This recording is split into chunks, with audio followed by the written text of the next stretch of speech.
Welcome to the Sustainability Squad, your go-to podcast for all things sustainable development in sub-Saharan Africa. Join us as we explore innovative solutions, inspiring stories, and the challenges faced by passionate experts, community leaders, and everyday heroes who are making a difference and a path to a greener future in the region. So, whether you're an environmental enthusiast, a curious learner, or a change maker, you are in the right place. Let's get started on this journey together. Welcome to the Sustainability Squad. Hello, I am Paradise. So today we'll be looking at the effect of tribes on sustainable development in Africa's nation states. First of all, why is this topic even important? A little bit of a backstory. So for those that do not know, Africa has not always existed as it is today.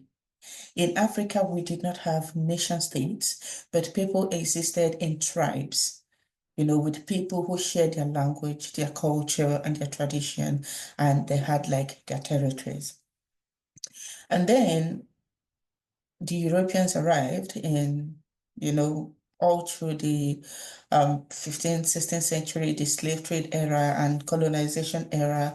And in the 20th century, when still during the colonization era in Africa, they had to create what we have today as nation states. For instance, in my own country, Nigeria, Nigeria came to be as a nation state in 1914 after the then Lord Lugard, did the amalgamation of the Northern and Southern Protectorate to form Nigeria. And even before the protectorates, to even have southern protectorates, these were also made of like tribes, but just in the southern region, and tribes, but also in the northern region, formed this protectorate.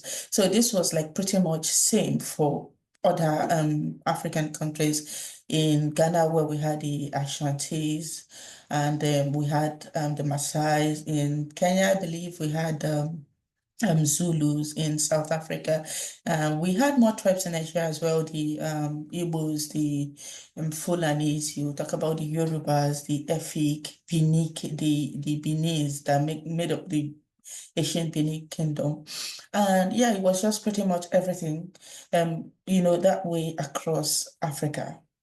Now, for Europe to be able to rule Africa, they had to create what they knew. They had to develop what they understood, which was nation states. We did not exist as nation states. And that's why we now have like Nigeria, we have Ghana, Algeria, Zimbabwe, Kenya, South Africa, Somalia, and the rest of the other over 50 countries in Africa. So when these nation states were created, while to the white man, to Europe, it was easy for them to, rule, colonize. And while they still colonized, because they were in charge, kind of appeared to be a little bit subtle. The issue of tribe appeared to be a bit subtle. But then after independence, it magnified, it came into full force. Because it was a major issue then, during when the conversations of independence were, hard back then. The issue was when, let's take a step back again.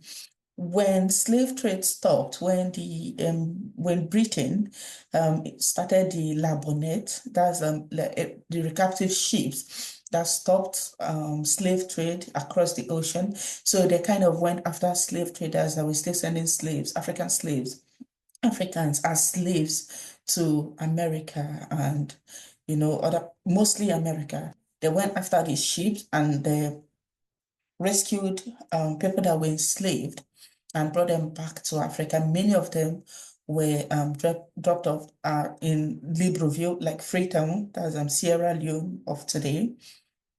And there, some of them had access to education. And what happened is that's where you have people like Dr. Africanus. And when they were recaptured, Britain became like their God. So to say, it became like they looked up to these people that have saved them, giving them second chance. Meanwhile, just like a year or few months back, Britain as well was shipping slaves out of Africa. But at least they stopped, and the La Bonnet started, which was like the main ship that kind of caught slaves, and they were called the recaptives, and they were brought back to Africa. So these people had access to education, some schooled in England, in Scotland, basically across the UK, most of them. And when they when they finished studying, they got roles as doctors, some served in the military, in the war, and some came back to Africa. In fact, a lot of them came back to Africa, and some began to trace their roots back, many of them back to present-day Nigeria and Ghana, and started pushing for self-governance, for independence. This was like before the wave of imperialism started. Because at that point they could contribute, they could speak, they were like really outspoken, and they were pushing for independence. They were pushing for rights. They wanted to serve in the government of the people. They were trying to prove to the colonial masters that they were able to handle the affairs of their original nations, were able to handle the affairs of the nation. They believe we were as educated as you are. But here's the thing. Many of them believed that the standard was the UK. And what they saw Africans who still lived within their communities, did things the way they did it prior to the arrival of Europe, as barbaric, as uncultured, and as uncivilized. So they pushed, and they believed the UK was the standard, Europe was the standard. They needed to civilize these Africans who had not seen the light, and they were pushing. And so when colonization was eventually coming to an end and people were gaining their freedom, it became those who were home, who had not been sold into slave trade to start with, did not see the recaptives as African enough any longer. They did not see them as African enough. They believed they had been adulterated. They believed they did not have what it took at the time to be called leaders to lead them. They were seen as not the best representative of who they were. So there was this question of, do Europe give back power to existing traditional authorities that, still were there? Like, you look at the Ashanti Kingdom, they had like proper traditional structure. Do we give this back to the traditional ruler? If we come to, let's say, northern Nigeria, do we give this back to the emirs, the obas, the ezes, the igwes? Do we give this back to the kings? If you go down to, do we give this back to the traditional rulers? Or do we give it to these ones who are educated, who now feels like they understood us more? So it was a little bit of a tussle, but that's like not where we are dwelling at today. So eventually nation states were created, like I mentioned, and we got independence. Different nations in Africa today at different times, but at different years, but almost at the same period, almost at the same time, colonization ended. And now we'll look at, we've seen how, we came about having nation states because Europe had to create what they knew and merge those different tribes. Remember, before we became this nation state, we had like our wars, we had our allies. There were wars, between those tribes. They had different ways of doing things, different belief system, very diverse language, and now they had to like act as one. And what creating nation states, you know, um, created in African people or in the African soil is what has caused one of the major development issues for this era. So now we'll look at how does tribe or how has tribe, the identifying with tribes for Africans impeded national development or even sustainable development, across the nation. Now, here's the thing. Upon independence, the question became, who will take over the power? And remember, these are different tribes being fused together to form these nation states. If, let's say, I would always make reference to Nigeria because that is where I know the most, because I'm Nigerian. So if you hand over leadership to an Igbo man, the Fulani, the Hausa, the Yoruba, the Efik, the Bini, the Ibibio would feel, this is just to mention a few, that's not all tribes that there are in the country currently. So we'll feel neglected, we'll feel, oh, why this person, why not us? Is there nobody qualified from our own tribe? If you give it to the Fulani, the Hausa will raise an eyebrow, the Igbos will raise the eyebrows, the Yorubas will raise the eyebrows. So we ended up creating, Europe ended up creating nation states where people are just part of because they've been asked to be part of this, but they are identifying more with their tribe. So at the end of the day, there's this nation state that is Europe's nation states created, and there are tribes in this like container called a country. And each tribe will now have to strive to make sure that their tribe remain probably in power or dominant or in charge, going back to what was before the creation or arrival of Europeans to start with. But now time has passed. It's been like centuries, it's been a very long time. And we are no longer at that point where we can say, oh, let's take a walk back to the 1800s or to the 1900s or to the 20th century and say that these nations don't exist. Let people exist as their tribes and develop.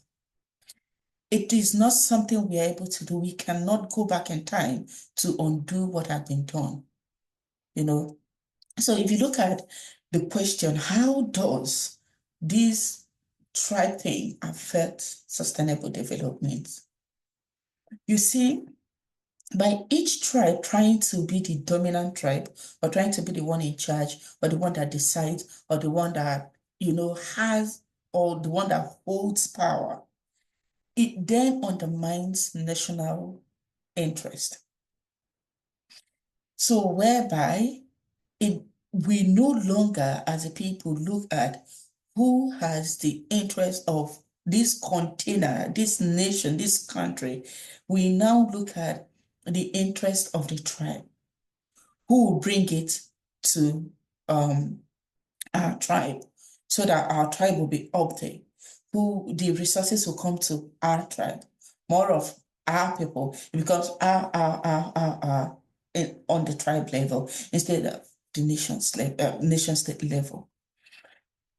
So that is why during elections, you see you have people vying for national positions, and you very well know that possibly your tribesman or your tribeswoman or whoever that is the closest to your tribe is likely not the most competent person for that position, but you will vote for that person or even contribute to messing up or rigging the election for that person just so the person stays in power and thereby undermining national progress.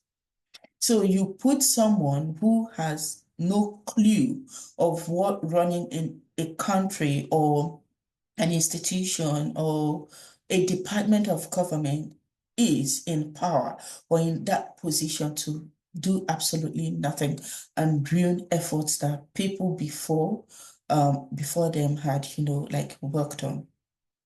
This is one way the story or the idea of tribe or the undermine sustainable development. Another one is, for instance, when AIDS coming into these nations, for instance, you see an organization, international organization or local NGO may attract aid to do a project, let's say a project to help out of school children, let's say, for instance, in region A. And the minister or the commissioner or whoever whose department this whole process has to go through is from region C or B. There have been scenarios where they push for this project that had been designed for region A to be moved to region C or B. And at the end of the day, that will be moved. And you see, it will now be done as though the government is doing this when it's actually grant of funding from charity or from international organizations. And that is one.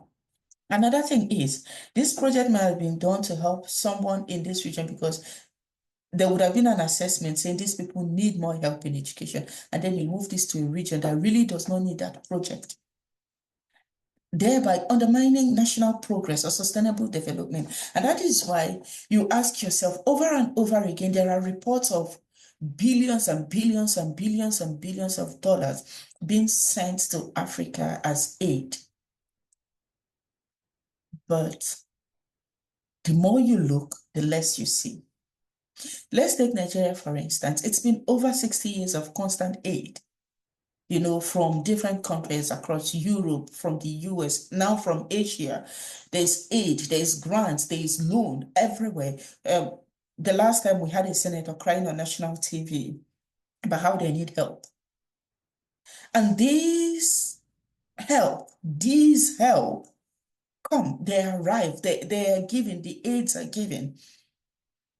But the statistics don't quite reflect it. So why has over 60 years of aid not helped?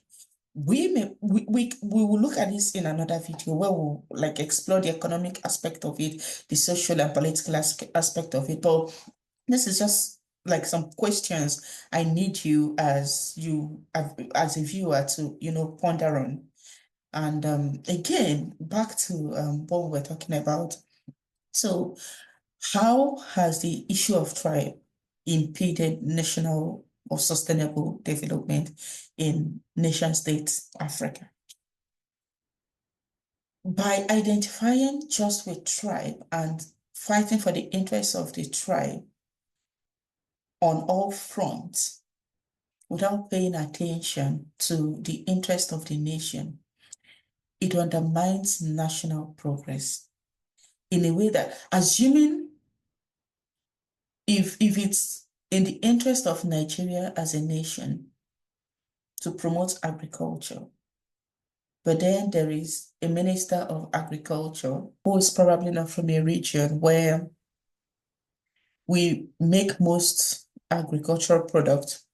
So that will most likely divert that project to a region where we will not yield the maximum or potential output that investment was supposed to yield, thereby making the country lose some money. Now we'll look at what then do we do? And what then do we do to this our tribe and with our tribe identity? Do we now say we are no longer from our tribes? What exactly do we do with it? Now, if you ask me, it is not possible to do away with our tribe identity as Africans. It is not even something I see that can happen because I cannot give up mine, you see, because it is who I am, it is who we are. The very first language we speak as people is what we is our tribe's language.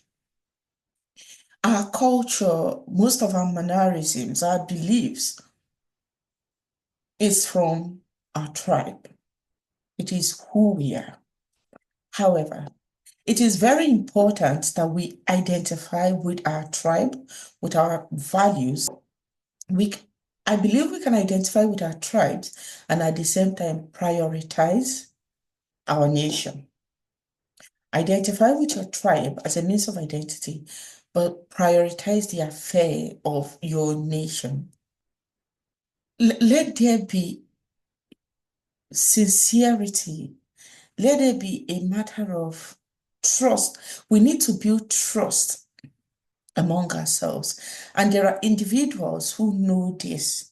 Many Africans know this, but the people who know this and the truth just keep quiet and allow campaigns that promote tribal wars or conflicts to go on. If more Africans who people listen to, now with social media, it's easier to reach more people because you know the truth, but you don't speak it, you don't say it.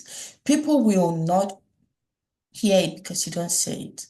If you have a large following, this is time to like push for solidarity, for, a nation that works, where these very many tribes in this nation can, irrespective of whatever your tribe is, your priority should be the place of your country as a nation. The world is not waiting for you. The world is changing fast as we know it.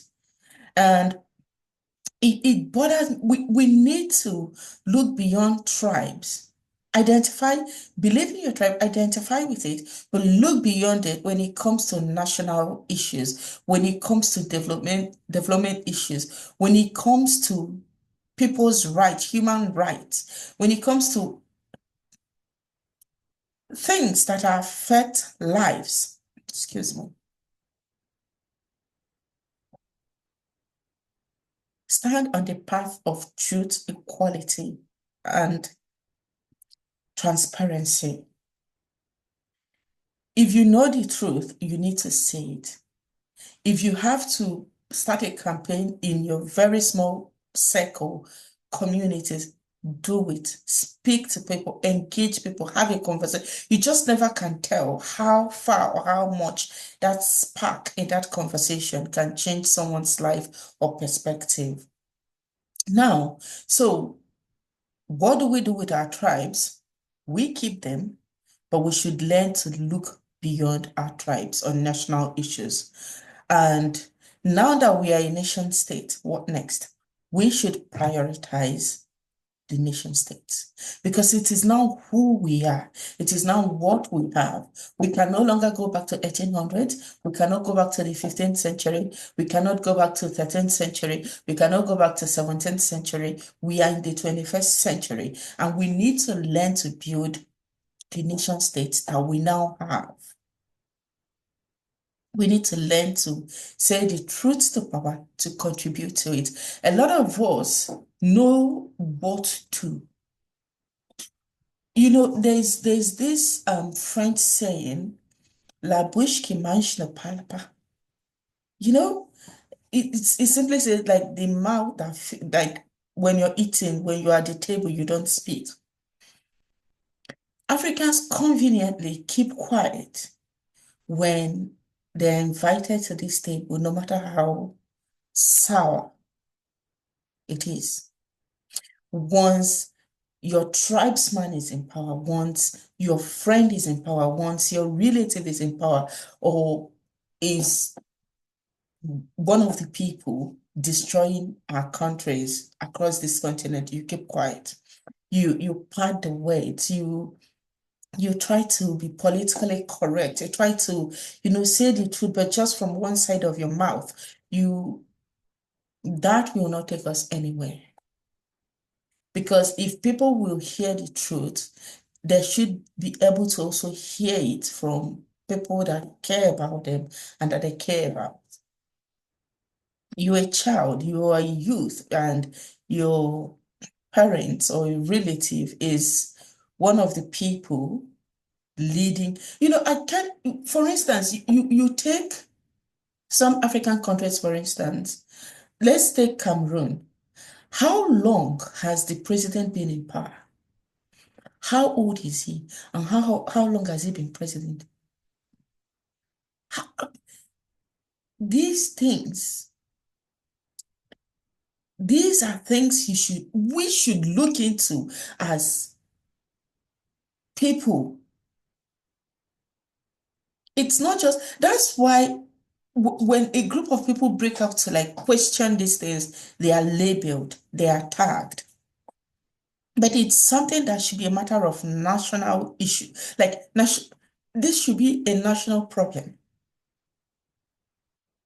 And it's not just in Cameroon. You look, why would someone be president for 20, 30 years? I mean, there's someone got into power, just like got into power before I was born. And I'm in my 30s and that person is still a president. Does it mean there's no one else in that country that can rule or that can lead? And it's not like they're doing so well and the people love them so much and do not want them to stop. So issues like this are things everybody must learn to speak. Whether you are at the table or not, you must learn to say truth to power. We must learn to say the truth to power. And if we don't, we suffer the consequences. But just to wrap this up, if you feel like it's not your business today because you're invited or someone you know, or you hope that one day you'll be invited to the table, remember that there are chances that you may not be long at that table, or you may not even get there, or you could be poisoned at the table. Poison, not literal poison, it may not just work out as you plan. And it backfires, and then you go back to suffer with the rest of us. So when you have the opportunity, young Africans, old Africans, wherever you find yourself, say truth to power. Ask for ask for inclusion, ask for fairness, and insist on this for your nations. Identify with your tribes, but prioritize your nations. Elect leaders who can represent the affairs, who can represent the interest of your nation, not those who will speak your language and travel same route as you during Christmas. Bye for today.